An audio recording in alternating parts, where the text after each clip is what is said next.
الرحمن الرحيم الحمد لله وكفى وسلام على عباده الذين اصطفى. آج انشاءاللہ افطاری میں کچھ فضائل و مسائل پر گفتگو کریں گے. افطاری جس طرح سحری کے بارے میں یہ عرض کیا تھا کہ سحری کھانا ہے تو سحری روزے کی تیاری کے لیے کھانا کھانا ہے، اور دوسرا اگر اس کو اتباع سنت کی نیت سے کھائیں گے اس کھانے کو تو یہ کھانے کا کھانا ہے اور سنت کا ثواب الگ سے ہے. تو اسی طرح سے افطاری کے فضائل میں ہیں. رسول اللہ صلی اللہ علیہ وسلم نے فرمایا ہے، صحیح بخاری کی حدیث ہے کہ لا یزال الناس بخیر ما عجلوا الفطرہ، کہ لوگ اس وقت تک خیر پر رہیں گے جب تک کہ وہ افطار میں جلدی کریں گے. اسی طرح سنن ترمذی کی ایک روایت ہے، حدیث قدسی ہے، رسول اللہ صلی اللہ علیہ وسلم نے حدیث قدسی بیان کی کہ اللہ تعالیٰ نے فرمایا کہ میرے سب سے زیادہ محبوب بندے وہ ہیں کہ جو افطار میں جلدی کرتے ہیں.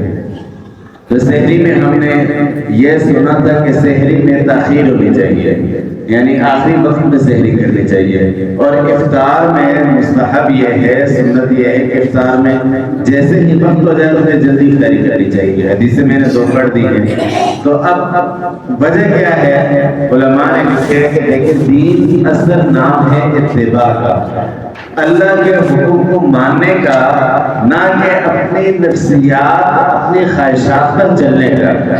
اب بہت سے لوگ روزے کے فضائل بیان کرتے ہیں کہ آپ کتنی دیر بھوکے رہیں گے تو پھر آپ کے پیٹ کو یہ فائدے ہوں گے، معدے کو یہ فائدے ہوں گے، فلاں بیماری کنٹرول ہوگی، جسم کو یہ فائدے ہوں گے. تو یہ مسلمان جب روزہ رکھتے ہیں تو یہ فائدہ کوئی بھی اس کے ذہن میں نہیں ہے. اس کے ذہن میں کیا ہونا چاہیے کہ اللہ کا حکم ہے، بس یہ اللہ کا حکم ہے. تو اس لیے یہ کہا کہ سحری میں تاخیر اور افطاری میں جلدی. کہ اب ایک آدمی ہے کہ وہ ڈائٹنگ کرنا چاہتا ہے، اس کے لمبا پلان ہے کہ جس طرح ڈائٹنگ والے کہتے ہیں. میں ایک جگہ ایک آرٹیکل دیکھ رہا تو کہہ رہے تھے کہ آپ کم از کم 15 گھنٹے جو ہے وہ بھوکے رہیں، تب آپ کا جو ہے کہ وہ کنٹرول ہوگا اور یہ ہوگا وہ ہوگا فلاں ہوگا ڈھمکا ہوگا. تو اب وہ ڈائٹنگ کرنا چاہتا ہے تو یہ کیا کر رہا ہے؟ یہ اپنے جسمانی فائدے کے لیے ڈائٹنگ کر رہا ہے نا. روزہ تو نہیں، روزہ تو نام ہے اللہ کے امر کو ماننے کا، اللہ کے حکم کو ماننے کا. اور اللہ کا حکم یہ ہے کہ جب فجر کا وقت ہو جائے تو یہ سحری کا وقت ختم، اور جب سورج غروب ہو جائے تو یہ اب کیا ہو گیا؟ روزے کا وقت ختم، اب افطاری کر لو. اب اللہ کا امر یہ ہے، لہذا اس لیے رسول اللہ صلی اللہ علیہ وسلم نے حدیث بتا دی کہ لوگ اس وقت تک خیر پر رہیں گے جب تک وہ افطار میں جلدی کریں گے. یعنی کہ ان کے لیے سب سے مقدم اللہ کا حکم ہوگا، اور مقدم یہ ہوگا کہ اللہ نے کہہ دیا، اللہ کے رسول نے ہمیں بتا دیا، بس ہمارے لیے اس کو ماننے میں خیر ہے. باقی کوئی فائدہ ہے، سائنس تصدیق کرتی ہے، فلاں کرتا ہے، نہیں کرتا، اس سے ہمیں کوئی غرض نہیں. کسی کوئی کافر اگر یہ چیز دیکھ کے اس کو فائدہ ہوا تو وہ کافر ہے نا، ہم تو مسلمان ہیں. ہمارے لیے اتنی بات کافی ہے کہ اللہ اور اس کے رسول صلی اللہ علیہ وسلم نے ہمیں کہہ دیا، ہمارے لیے کافی. تو یہ سحری اور افطاری میں، سحری میں تاخیر اور افطاری میں جلدی کی وجہ علماء نے یہ بیان کی ہے. سحری افطاری کے کچھ مسائل ہیں. ایک تو مسئلہ ہو گیا کہ افطاری میں جلدی کرنی چاہیے. اب افطاری کس چیز کے ساتھ کرنی چاہیے؟ تو کھجور کے ساتھ جو ہے مستحب ہے. بہتر یہ ہے، افضل یہ ہے کہ تر کھجور ہو. اگر وہ نہیں میسر تو چارے سے کر لیں، وہ بھی نہیں ہے تو پانی سے کر لیں. اگر وہ نہیں ہے تو پھر کسی بھی چیز سے کر سکتے ہیں. پھر بعض لوگ کہتے ہیں کہ نمک سے کرنا افضل ہے، اس کی کوئی اصلیت نہیں ہے، روایات میں ایسی کوئی بات نہیں ہے. تو یہ افطاری کس چیز سے کریں اس کے بارے میں ہے. اور پھر افطاری کرانے کے فضائل میں دوسروں کو افطاری کرانا. رسول اللہ صلی اللہ علیہ وسلم کی حدیث مبارکہ صلی اللہ علیہ وسلم نے فرمایا من فطر صائما کان له مثل اجر، کہ جس آدمی نے کسی روزہ دار کو افطار کروایا تو یہ افطاری کروانے والے کو روزہ دار کے برابر اجر ملے گا. اب یہ روزہ دار کے ذہن میں آ سکتا تھا کہ میرے برابر گویا کہ میرا اجر افطاری کروانے والے کو چلا گیا. تو خود حدیث کے اگلے حصے میں اللہ کے رسول صلی اللہ علیہ وسلم نے فرمایا غیر ان قسم من عمل اجر شیئا، کہ یہ جو روزہ دار ہے اس کے اجر میں سے کچھ کم نہیں ہوگا. یہ جو اس کو ملے گا اللہ اپنے خزانے سے دیں گے، اپنی طرف سے دیں گے. تو یہ روزہ افطاری کے فضائل ہیں. اب افطاری کے یہ جو فضائل ہیں، افطاری کا مطلب کہ افطاری کروا دینا اپنی حیثیت کے مطابق کسی بھی چیز کے ساتھ. تو یہ ہے. اچھا افطاری کا یہ مسئلہ ہو گیا کہ جلدی ہونی چاہیے. اگر کسی آدمی نے افطاری کر لی یہ سمجھتے ہوئے کہ سورج جو ہے وہ غروب ہو گیا، لیکن بعد میں پتہ چلا کہ اس وقت سورج کا غروب نہیں ہوا تھا، روزے کا وقت تھا، تو اس کا روزہ نہیں ہوا، اس کو روزہ دوبارہ رکھنا پڑے گا، لیکن یہ ہے کہ اس کی صرف قضا ہوگی، کفارہ نہیں ہوگا، کیونکہ اس سے غلطی ہو گئی ہے۔ اور اس میں ہم نے بتا دیا تھا کہ اگر غلطی سے کوئی بندہ کچھ کھا پی لے تو اس صورت میں صرف قضا لازم ہوتی ہے، کفارہ لازم نہیں ہوتا۔ اور اب افطاری کے بارے میں، افطاری کا وقت جو ہے روایات میں آتے ہیں کہ دعا کی قبولیت کا وقت ہے افطاری کا، تو اس پر جو ہے کوشش کرنی چاہیے کہ دعائیں کرے بندہ اپنے لیے، اپنے مسائل کے لیے، اپنے گھر والوں کے لیے، بہت سی چیزیں ہوتی ہیں مانگنے کی، تو یہ وقت قبولیت کے اس وقت مانگے۔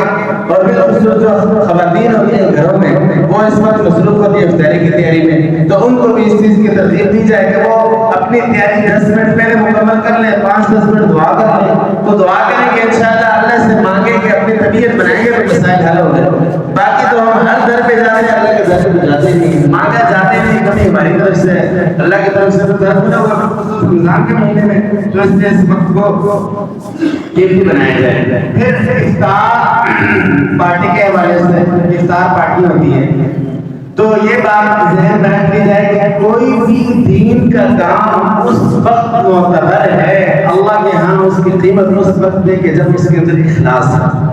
اخلاص کا مطلب کہ دل میں یہ نیت ہو کہ یہ صرف اللہ کی رضا کے لیے، اس کے علاوہ کسی قسم کی کوئی بھی نیت ہوئی، کسی قسم کی کوئی بھی غرض ہوئی تو یہ عمل کیا تھا، اس کی کوئی قدر و قیمت نہیں اللہ کے نظر میں۔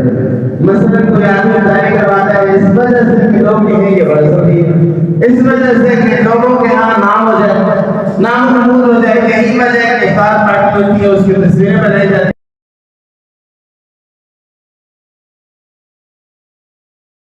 کی چیزیں ہوتی ہیں۔ مقصود کیا ہوتا ہے؟ تشہیر۔ تو بھائی تشہیر لوگوں کے لیے نا، تو جب لوگوں کے لیے تشہیر کی ہے تو یہ اس کے جو ثواب ہے اللہ سے کوئی امید نہیں رکھتی، تو اللہ کے لیے عمل اس وقت معتبر ہے کہ جب اس میں اخلاص ہو، اخلاص للہ ہوگا تو عمل معتبر ہوگا۔ تو لہٰذا افطار پارٹی کے اندر جو عموماً قواعد ہوتی ہے اس میں دکھاوا ہوتا ہے۔ پھر اسی طرح مساوات مخلوق مجالس میں ہوتی ہے، بھائی ہو کیا رہا ہے؟ ایک دینی کام ہو رہا ہے لیکن مخلوق مجلس الیاذ باللہ، اس کا کیا ثواب ہوگا؟ اسی طرح افطار پارٹی ہو رہی ہے اور نماز قضا ہو رہی ہے، جو افطار کے منتظمین ہیں ان کی مغرب کی نماز کی، عصر کی نماز کی، تو بھی جس کا فرض قضا ہو گیا یہ کام جو ہے یہ سنت اور مستحب کے درجے میں آتا ہے، فرض چھوڑ کے سنت اور مستحب کے ثواب کہاں ملے گا؟ اسی طرح اور بھی بہت سی چیزیں قواعد ہوتی ہیں۔ اسی طرح ایک حدیث میں آتا ہے رسول اللہ صلی اللہ علیہ وسلم نے فرمایا شر الطعام طعام الولیمۃ یدعى الیہ الاغنیاء ویترک الفقراء۔ مفہوم یہ ہے کہ سب سے بہترین کھانا وہ ہے ولیمے کا کھانا ہے۔ ولیمہ عربی میں کسی بھی خوشی کے موقع پہ دعوت کو کہتے ہیں۔ یہ دعوت ایسی دعوت کا کھانا ہے کہ جس میں امیروں کو دعوت دی جائے اور غریبوں کو چھوڑ دیا جائے۔ اب افطار پارٹی میں بھی عموماً یہ ہوتا ہے کہ بھئی بڑے بڑے امیروں کو نامور لوگوں کو بلا لیں گے اور جو غریب ہوں گے فقیر ہوں گے مسکین ہوں گے ان کو چھوڑ دیں گے۔ کھانے کے زیادہ ضرورت مند کون ہے؟ یہ جو یعنی افطار پارٹی ہو یا کسی قسم کی دعوت ہو تو اس میں عموماً عمدہ کھانے اچھے کھانے بنتے ہیں، جو امیر آدمی یہ تو اس کو ملتے رہتے ہیں، اب غریب آدمی ساتھ میں کھاتا تو اس طرح کی چیز نصیب ہوتی ہے، تو یہ اس طرح کے مواقع پہ جب آئے گا تو یہ پورا ثواب تب ملے گا۔ لیکن رسول اللہ صلی اللہ علیہ وسلم نے فرمایا شر طعام سب سے بہترین کھانا عموماً افطار پارٹی کو ہوتا ہے۔ حالانکہ اس کا ثواب کتنا ہے؟ رسول اللہ صلی اللہ علیہ وسلم نے فرمایا، میں نے حدیث بتا دی کہ من فطر صائما فليخرج مثلی، کہ جس نے روزہ دار کا افطار کروایا تو اس کو اس کے بقدر جو ہے اجر ملے گا، لیکن یہ کب ہوگا؟ جب یہ للہ ہوگا، لوجہ اللہ ہوگا اور اخلاص للہ اس میں ہوگا۔ لیکن جب یہ والی باتیں اس کے اندر ہوگی تو پھر تو یہ اخلاص للہ نہیں ہے، للہ نہیں ہے۔ اس لیے افطار پارٹی کروائیں، افطاریاں بھی کروائیں، سب کچھ کریں، لیکن اس میں یہ والی چیز مد نظر رکھنی چاہیے کہ اس میں مقصود اللہ کی رضا ہونی چاہیے، اس میں جو باقی ایسے کام کہ جو بذات خود جو ہے وہ بے دینی ہے وہ اس میں نہیں ہونی چاہیے، اس میں جیسے فرائض نہیں رہنے چاہیے اور غریبوں کو بھی اس میں حصہ لینا چاہیے، تو پھر وہ افطاری جو ہے وہ معتبر ہوگی اور اس میں اللہ کی طرف سے انشاءاللہ اجر ہوگا۔ تو یہ افطاری کے کچھ فضائل و مسائل ہیں ضروری، اللہ تعالی ہمیں رسول اللہ صلی اللہ علیہ وسلم کی طرف سے دی گئی ہدایات کے مطابق اپنے کاموں کو کرنے کی توفیق عطا فرمائے۔